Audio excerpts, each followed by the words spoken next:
Hi, this is Daniel Hutchins. Today we're going to be doing a Marvel Insider check-in. So today's Marvel Insider check-in is the Marvel Insider check-in of 12/9/20. Okay, so I'm still a level elite, 46,700 points, and 261,800 points. And the last time I was on was the 7th. Okay, so we're going to be doing a few activities, and then I might make some more videos with some article discussions, probably. So, on that note, I'm just going to check to see what's all going down with Marvel Insider. Okay, so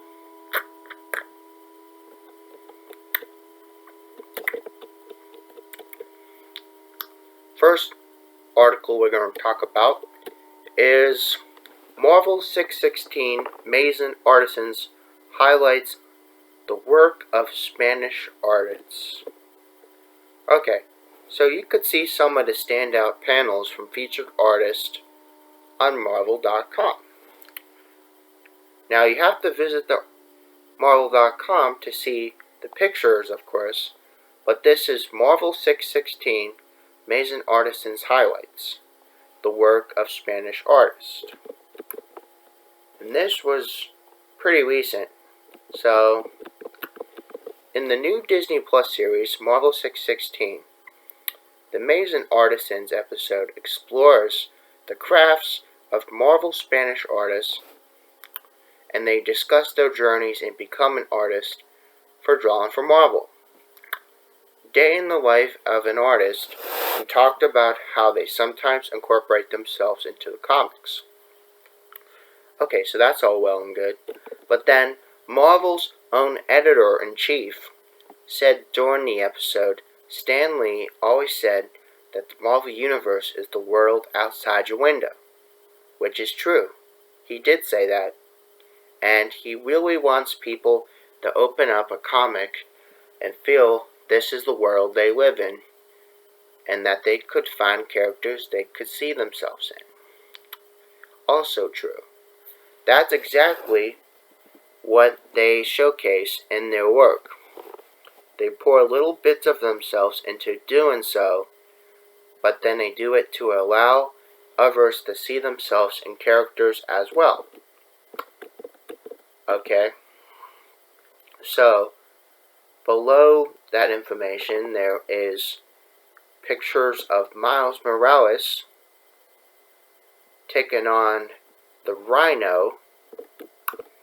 Okay, so that's from Miles Morales, Spider-Man 2018, number 1.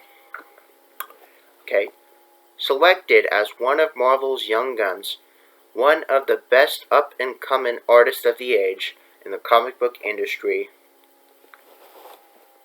Javier Garrón started his career in drawing at a young age, and often drew characters like Disney Donald Duck when he was a child. His father took him to specialty bookstores and offered to buy him one single comic. However, Javier chose a superhero comic, and he said about the experience that it was the beginning of the end. Okay, so there's another picture below, drawn by him, that has Miles Morales. And, okay, so Javier's most well-known Marvel work is in his run of Marvel Miles Morales Spider-Man, created by Brian Michael Bendis and Sal Pichelli.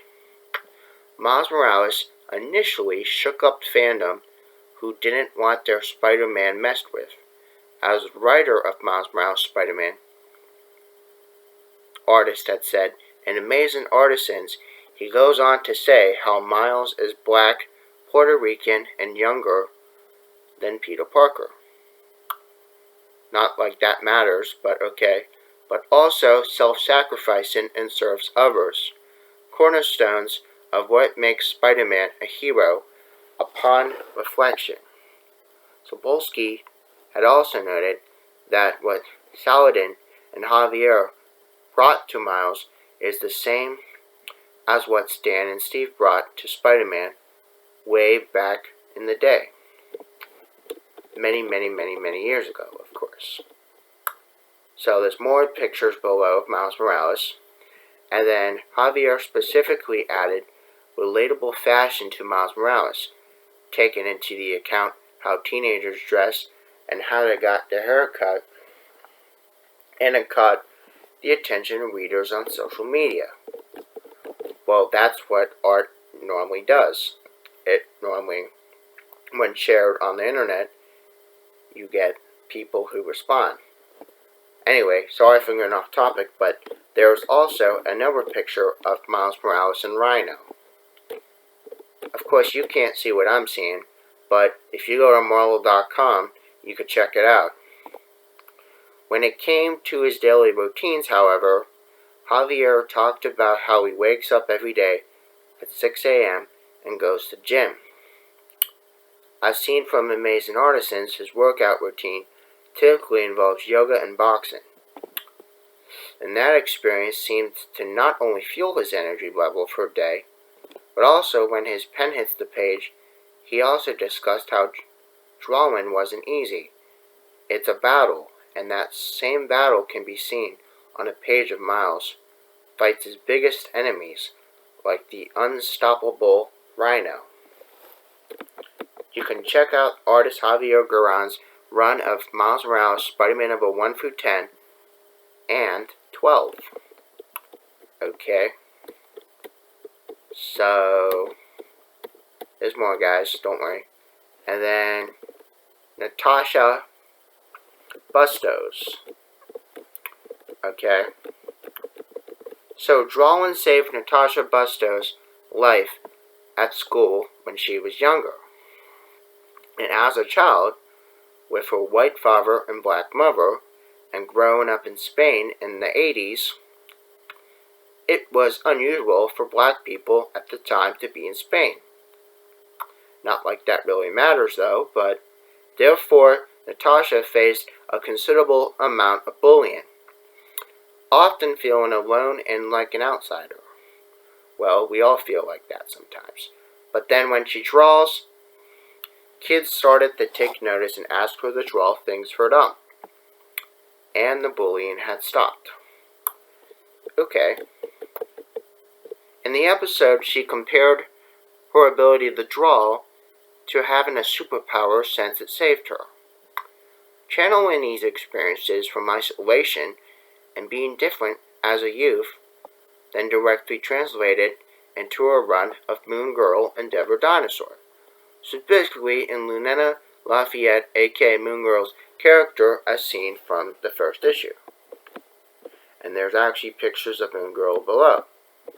Okay, so in the process of drawing Lunena, Natasha used herself as an image reference to make the character look more realistic, then often taking pictures of herself and then drawing them on a page. Followed by more pictures below. Considering Lunena is an inventor and the smartest person in the MCU, in the Marvel Universe, that means Natasha also has to be an inventor. She came up with the inventions that Lunena used on her adventures with Devil Dinosaur, as seen from Moon Girl Devil Dinosaur 2015 number 1 through 3. Followed by more pictures below after that. And then when drawing Devil Dinosaur, Natasha wanted to make him more like a dog, fun and affectionate. As was seen in Moon Girl and Devil Dinosaur 2015 number 2, not in just his character design, but also how Lunena responded to him and her facial expression. You can check out Natasha Bustos' run in Moon Girl and Devil Dinosaur number 1 through 41 on Marvel.com. And for more about Javier and Natasha, check out Marvel 616 Amazing Artisans, streaming exclusive on Disney+. Okay. So that's the end of that article. And so there's going to be another article. Okay. Let's see what type of hot information there is. Okay, there's more news about Marvel 616. Okay. Now, to be honest right now, I actually have watched some of the earlier episodes of Marvel 616. But the new episodes of Marvel 616 probably going to have to pick up from where I last remember, which I'm not going to worry about that right this second, given the fact I'm doing this video. But anyway, where to read the work of the women featured in Marvel 616, Higher, Further, Faster. Okay, this was pretty old. This was from the 3rd. So, Marvel's barrier-breaking women have work that has endured for decades, and they're still changing the world. Well, you always say, women always are changing the world, especially, since World War II, back when women were back home on the home front, trying to help the men try to be prepared for war. But we're not talking about that. We gotta just keep going, guys. So, there's a sneak peek video below that, but I'm not going to play that right now. But then the information below says, since the very beginning, since Marvel was known as Timely Comics, women comic creators played major parts in reaching Marvel female audience members. Okay. While superheroes and Avengers were fun for everyone, it was no secret that young girls wanted to see more of themselves in stories that Marvel was telling. And Marvel 616, streaming exclusively on Disney+, a woman by the name of Gillian Jacobs directs the episode Higher, Further, Faster, which introduces viewers to many of the women who brought some of the most enduring and even monumental Marvel stories as writers, editors, and artists. Okay, so after you watch the episode on Disney+, you might be wondering where you can read some of the work by these women and have a reading list all set up for you sent you soaring in the Marvel Universe. Okay, so you have this one amazing woman named Louise Simonson. Louise Simonson is a well-known name to any fan of Marvel Mutants. A prolific writer on New Mutants and X-Factor, Simonson left an indelible mark on the X-Men franchise in the 80s, helping launch new X titles toward unprecedented success. The co-creator of time-traveling mutant Cable, Simonson is also the creator of the Power Pack and wrote their long-running solo series with the famous artist June Brigman in 1984. Simonson's Marvel career began as an editor where she had overseen titles like Uncanny X-Men and Star Wars lineup. After a few years in editorials, she made the leap to writer, offering us the iconic stories we love today. You can also check out in Women's History Month Louise Simonson. So then there's also a link to a book on Marvel Unlimited you can check out, New Mutants 1983, number 87. And it talks about a little bit more about Cable. Okay, the next woman is Ann Nocenti. One of Ann Nocenti's most storied assignments was being tasked with killing Jessica Drew, also we know as Spider-Woman, after Marvel decided to end the Spider-Woman series in the early 80s. Having regretted taking that fatal direction, Nocenti helped to bring her back in Avengers number 240 and 241. But since that complicated web, Nocenti worked on even more gritty stories for Daredevil and X-Men, and more. She's also responsible for creating several other characters that continue to impact the Marvel storytelling to this very day, such as Typhoid Mary Longshot, created by Art Adams and Mojo. Okay, so there's also a book below you can check out on Marvel Unlimited, Daredevil 1964, number 254. Next woman on the list is June Brigman, the co-creator of Power Pack. June Brigman drew the Mutant Super Kids solo series in 1984.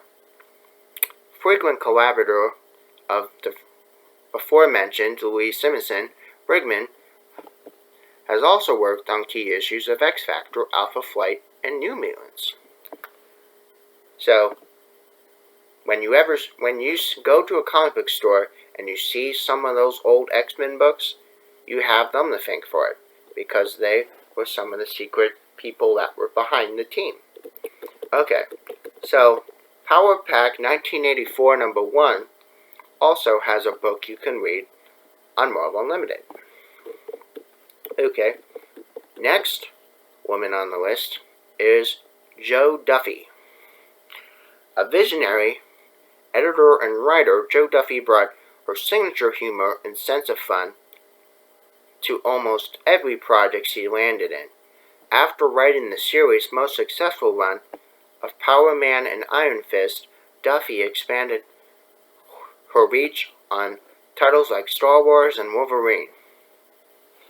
So, in editorials, it was known that Duffy was a creator who could have brought a troubled book back from the brink. She gave new life to quite a few Marvel titles in her decade-plus career. A dream come true for comics fans who once wrote in letters to Stan. And we know what those are. If you ever read one of the old books back in the day, you could write letters to Stan. And so you could also check out Women of Marvel welcomes trailblazing writer Jo Duffy. Okay, there's a link for that though. But then there's also a book down below, Star Wars 1977, number 70. You can read that on Marvel Unlimited. Okay, there's another woman on this list. Her name is Sana Amanat. Sana Amanat started her career in comics before coming to Marvel. Ever since she arrived in 2009, she has made some of the biggest waves in Marvel history. Of course, recent Marvel history. And hired specifically because of her fresh and different points of view. Amanat is the co-creator of Kamala Khan, one of the new superheroes that we know, and is Marvel's first Muslim superhero who had adopted the title of Miss Marvel. Okay, so there's also a book on Marvel Unlimited, Miss Marvel 2014, number 1. Okay, next woman on the list is G. Willow Wilson. After the idea of Kamala Khan got in the green light, someone needed to give her a voice. And that woman was G. Willow Wilson, who became the first writer on Miss Marvel 2014 and Miss Marvel 2015, which succeeded from 2014, but then, drawing from her own experience as a Muslim woman, Wilson worked with Amanat as her editor to kickstart groundbreaking new superhero in Marvel Universe, and Kamala Khan was only embiggened by her influence on the world beyond the page. There's also a book on Marvel Unlimited you could read, Miss Marvel 2015 number 1, which happened a year after the 2014. So you have Miss Marvel 2014 and Miss Marvel 2015. So next woman on the list is Marie Severin, an award-winning colorist, cartoonist, and pencilist.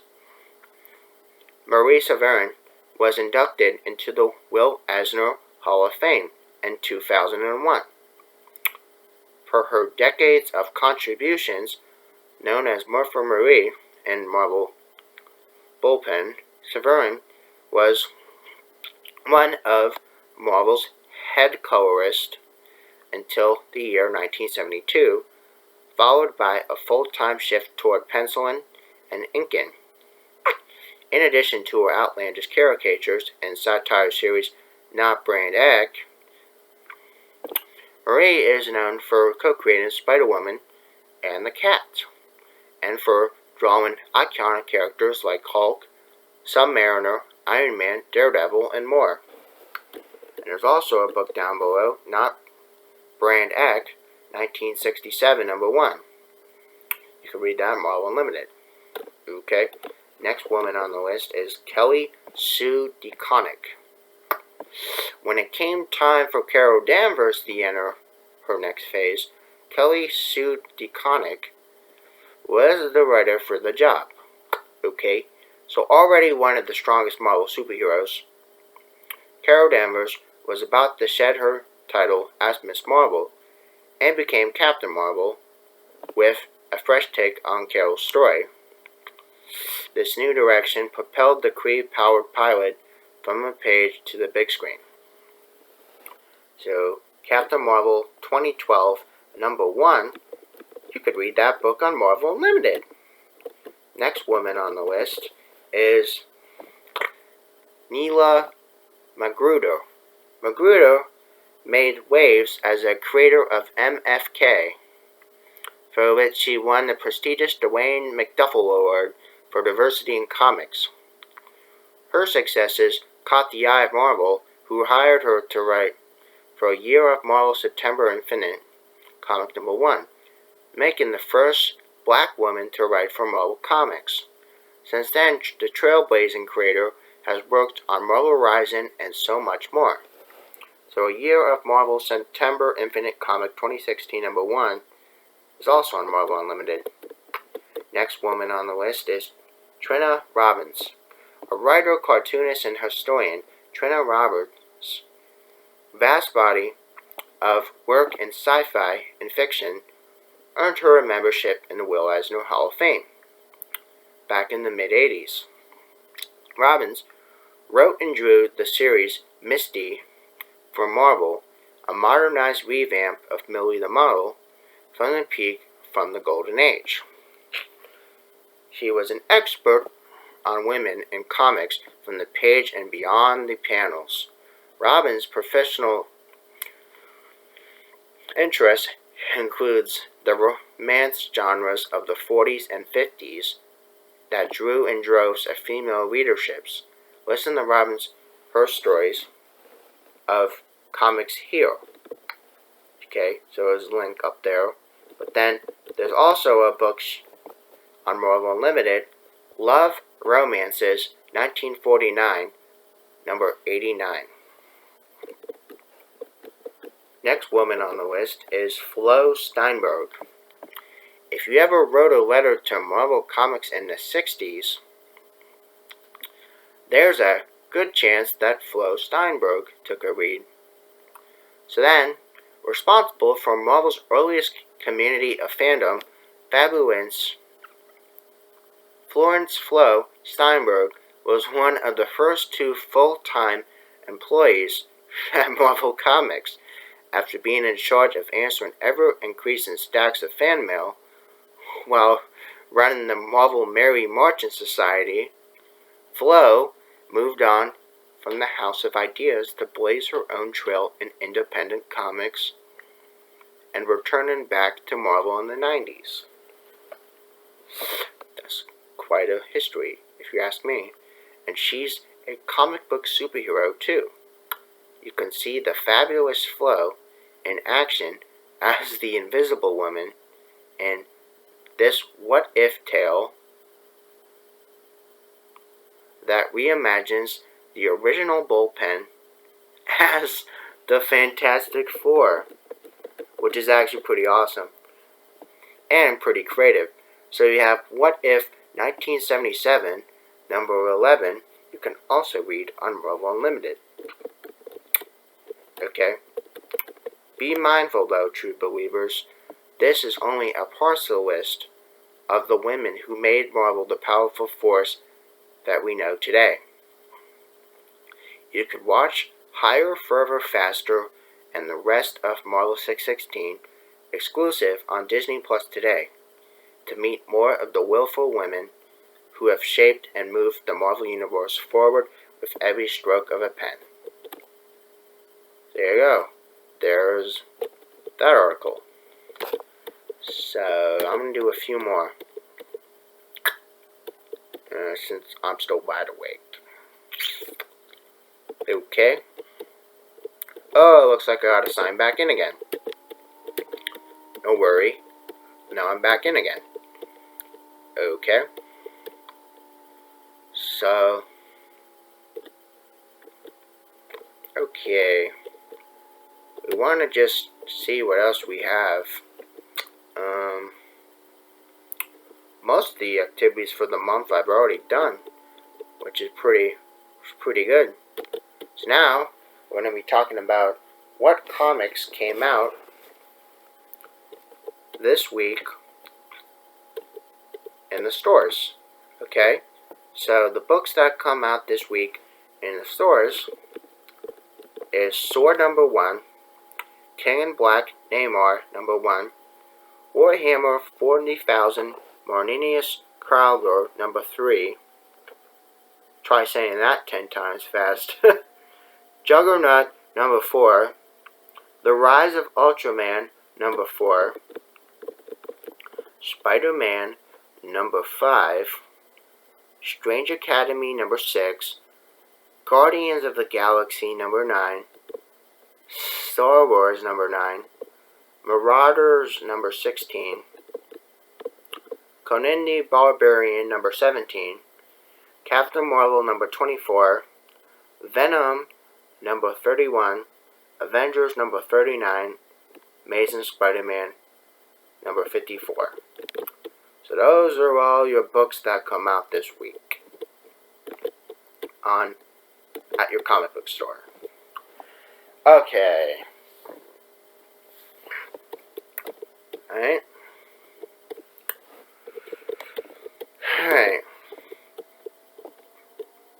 Alright, so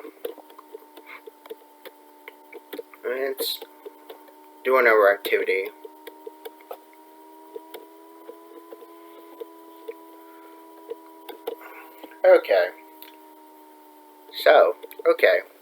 So this next article is Know all the major players in the storyline King of Black. Now that Noel has arrived, see who's joining the fight to save Earth. Okay, so last week, Donny Cates and Ryan Stegman launched King in Black #1, which is a culmination of a story that they have been setting up for Venom. After 2 years of the foreshadowing, Noel, the god of symbiotes, has arrived on Earth, and if Earth falls, so will the rest of the Marvel Universe. So to bring everyone up to speed on King in Black, and prepare everyone for the Sinister Symbiote event, we'll take in a major look at some of the players, and there's no guarantee that everyone will make out alive, or intact, to say. Okay, so Eddie Brock, aka Venom, and Dylan Brock.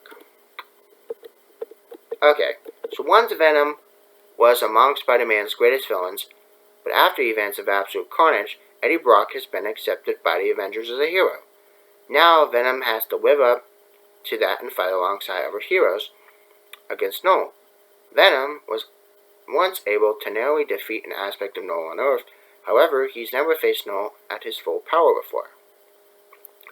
Dylan is the son of Eddie Brock and his late ex-wife, Anne Wayne. But in a very weird way, Dylan is also the son of Venom symbiote himself. When the symbiote was briefly joined with Anne, a part of his codex was left behind. Somehow the codex raided Dylan. His unique origin was given Dylan powers over other symbiotes, including the ability to access symbiote hive and remotely control symbiotes. So far, only Noel himself has demonstrated similar powers. Okay, so we got Noel. Okay, the god of symbiotes is so much more than the title implies. According to Noel himself, he is literally the darkness that made up the universe before creation. Noel's perfect kingdom of nothingness was shattered by Celestial's light of creation, and he has spent eons waging war with cosmic gods. Null created the symbiotes as well, but they turned on him and imprisoned him within the center of Kultur. Dark Carnage managed to free Null during Absolute Carnage, which led to the current dire situation that we see now. The Celestials. So Null's eternal adversaries are among the most powerful beings in the Marvel Universe. The Celestials have guided and created many alien races and offshoots of humanity, including Eternals and Deviants. They may also be among the few gods who can withstand Null's onslaught. Okay, so then we have Thor. The Odin son has recently been empowered with both the Odin power and the power cosmic of Galactus, in addition to Thor's own powers. He alone could conceivably turn the tide against Null if he was around, but that begs the question, where is Thor? Carnage. There's a new Carnage in Marvel Universe. It's Mary Jane Watson. To be specific, this Mary Jane is the one from Ghost Spider's Earth 65. She's been Gwen Stacy's friend and bandmate for years. Unfortunately, that friendship will be put to the ultimate test in King of Black Venom vs. Carnage. Somehow, Mary Jane has been bonded to the Carnage symbiote, and she's out for blood. Ooh my. So now, then we have Iron Man, Tony Stark. And there's actually a very, very cool picture below. So okay, so as one of the smartest men on Earth, Tony Stark is doing his best to live up to that billing. But then Iron Man is taking the lead in order to plan the defense of the world. He even has some extra toys to play with after Empire, but then, yet again, even Stark's billings may not be enough for her this time. Okay, so next we have the X-Men. The mutant nation of Krakoa will not only sit on the sidelines as the world is invaded. Professor X is personally overseeing the X-Men contribution to Earth's defense, yet the one you should really keep an eye on is Jean Grey. Though teenage self was briefly joined with symbiote during Venomized, that experience, in addition to her formidable mental powers, could give Jean the edge in conflict with Null. Okay, so then we have Namor. Prince Namor hasn't exactly been on good terms with the Avengers lately, but then regardless of that, he may play a key role to upcoming battle. The King in Black Namor miniseries will explore a hidden chapter of Namor's past that somehow intersects with Null. Yet it remains to be seen how those events will impact the present, which should be interesting. So then we have Doctor Doom. Not even Doctor Doom will stay out of the battle with Null. Victor Von Doom will join forces with Tony Stark and King of Black Iron Man Doctor Doom #1.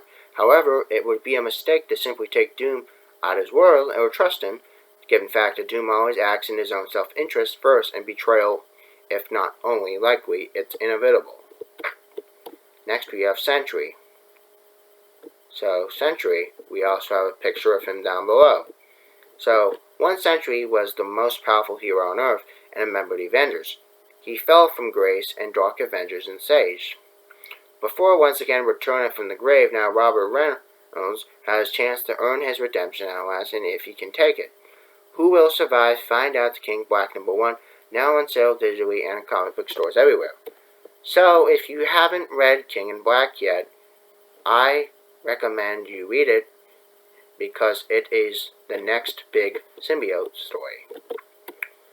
Okay. So, on that note, I'm going to do another article since it's only going 1:30.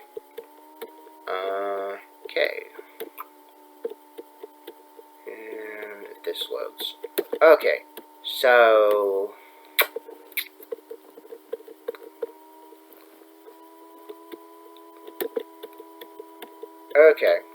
this will be the last article I read in this check-in. So okay, series spotlight, X-Men God Love Man Kills. One of the most influential X-Men stories of all time, the Uncanny X-Men Magneto and his classic story by Chris Claremont and Brett Anderson, bitter enemies unite against Reverend William Stryker and his hateful crusade of mutant life. In an extended cut edition, the original creators have expanded their story with all new pages and behind-the-scenes looks. Okay, so this basically is just a collection of different books you can read on Marvel Unlimited. So you have the extended cut, which includes X-Men God Loves Man Kills Extended Cut 2020 #1, And then you have X-Men God's Love Man Kills Extended Cut 2020 number 2, which is good. And then, so yeah, those are what they have right now. So yeah, I hope you guys enjoyed this video, and I'm going to probably do a couple more videos maybe sometime in the day. And you guys have a nice day. Bye.